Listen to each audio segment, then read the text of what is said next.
Okay, we're back with DawnMarie, Project 21 ambassador. And by the way, DawnMarie, you mentioned podcast.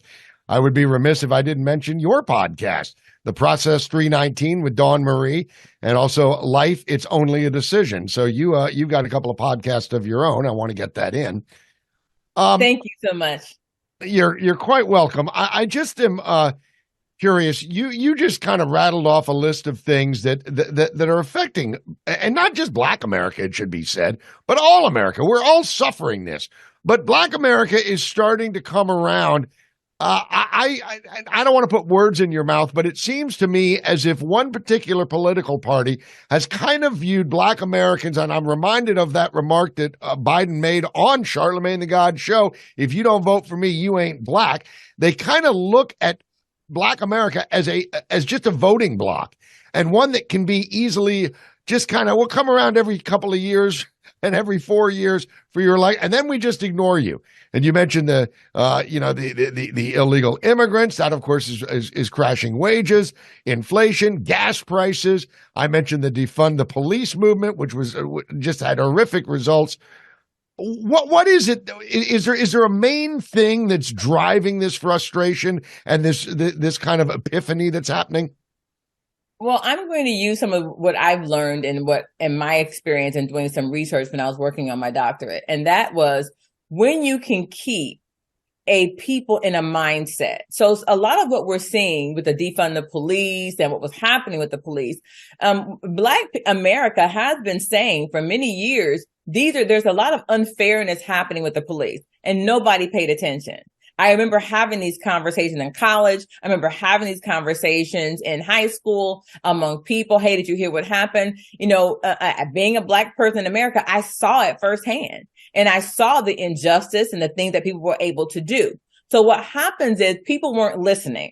And when you don't listen to what's happening, you're just sensitive. Oh, well, you're making a mountain out of a molehill. What begins to happen is people begin to shut down and say, well, we don't matter. You're not listening to us. But it didn't matter until recently because they have an agenda. And now they want us to be a part of that agenda. And they're using us, in my opinion, in some cases, not all, like pawns.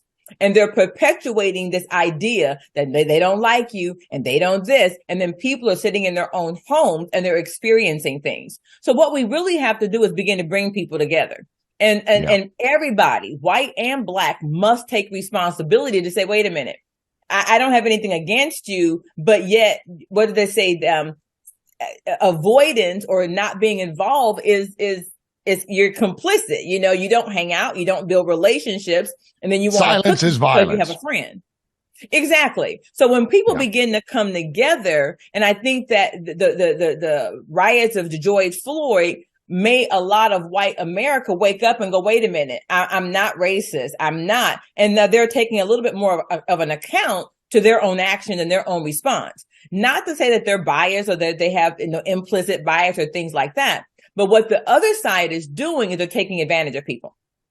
Again, in my opinion, and they continue to harp on the hate. They don't like you. They're trying to do this to you. And as I said, when I was with you last time, people are trying to feed their families. They don't really care. Yeah. They probably should care. I need to take care. I have kids on drugs. I have a parent dying of cancer. I'm not really trying to hurt you because you're Black. It's not there. So what I think we're finding is that people are talking, but we have to begin to change the narrative, and we have to come out and go, we're America and we're going to stick together. Being proud to be an American doesn't mean we're perfect. It doesn't mean just because we want Christian values or moral values doesn't mean we're a theocracy. What it means is we want to hold to a specific way of living. And that's why people come here. Now, is everything perfect? No. But do we have a good system? Yes. But when we don't steward it well, when we become greedy, when we don't change with the times, then you get what you get. So we have to kind of change those discussions on the table and make it a little bit different. Yeah. That's well said. Well stated. I agree with you there. I also think that, I really can't stand that the political machinations of Democrats specifically in this case that use that they hate you. And you mentioned it before, DawnMarie, that your friends are going, oh, you've drank the Kool-Aid. I mean, that's got to stop, because whenever I get into these debates with anyone, and especially white liberals, they're the worst, if you want to know the truth. They're the absolute worst, because they will tell me, and they do all the time, that I'm a racist and all this. I'm the furthest thing. But, even see, just because you said that proves you're like, oh, wait a minute.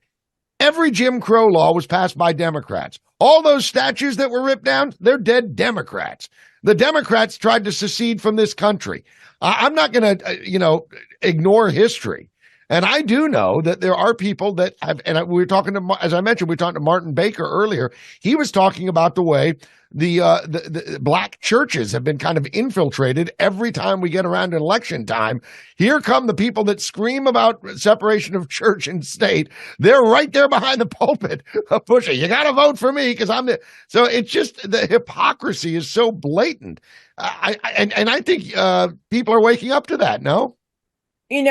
People have to be accountable to what they believe, but people are not going to come out of their circles necessarily. You have to make them doubt. So I had a class once on how to deal with a certain type of group.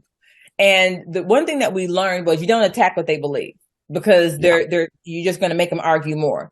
What you do, you bring doubt to it. Oh, that was true. But did you notice that this failed? So can you explain that? But can you explain that? And it makes people think. And so that's what we want to really be able to do. We want to be able to compare apples and apples, orange and oranges. They want to take us back. Let's look at our economy. Let's look at how we do things. Let's look at our balance. Well, there was a time in America where on a Sunday, nothing was open before noon. You couldn't go to a movie. You couldn't go to a mall. But don't complain now if Walmart wants to close. I mean, we can go back to the way it used to be. People wouldn't like it.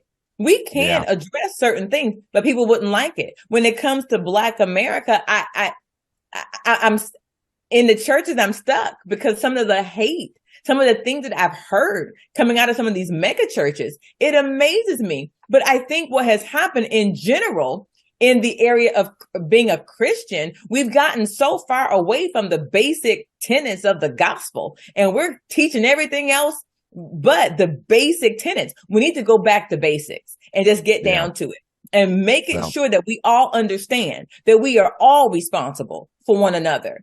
The more you make, the more you're responsible to make sure that those around you are not going hungry. The less you make, the more you are responsible for finding the gifts within you to excel. Because every person, regardless of their color, their creed, no matter what they are, was endowed with something special. And we need to begin to bring that out of people again and encourage them to follow that versus their earth suit. Your earth suit doesn't mean anything. We have to learn how to, what do they say? We have to learn how to reign on earth so we can reign in heaven. What happened to that? There's no hate there. So you can't have it both ways. You can't hate on earth and then think you're going to go to the celestial being of heaven and then you're going to hate there. The two don't work well together. Yeah, well said. Good for you. Well, DawnMarie, listen, we got to roll. But before we do, I want to give you a chance to plug your podcast and where we can find you on the socials. Awesome. Well, I tend to be on YouTube. Life is only a decision. I've been doing it there. For my faith-based podcast, I am planning to relaunch that. And it's just about going back to basics and encouraging people to study the word of God for yourself, not denomination, not religion, but falling in love with Jesus all by you're lonesome. And then as you begin to grow, you can feel led to go to your local church. We do that. But then life is only a decision. Just really encourages you to use your voice. You know what? Life is a decision. You make it. You own it. Whatever you decide to be, own it. Whether the good, the bad, and the ugly, and nobody can validate you. You have to be validated between you and God yourself. Well, there you go. Well, God bless you, DawnMarie, and a very Merry Christmas to you. And I look forward to chatting with you again. And next time we'll have Hesher on board as well. You have a wonderful day. Thanks for giving us some time today. Take care of yourself. Thank you for inviting me back, and you have a wonderful Christmas as well. Goodbye.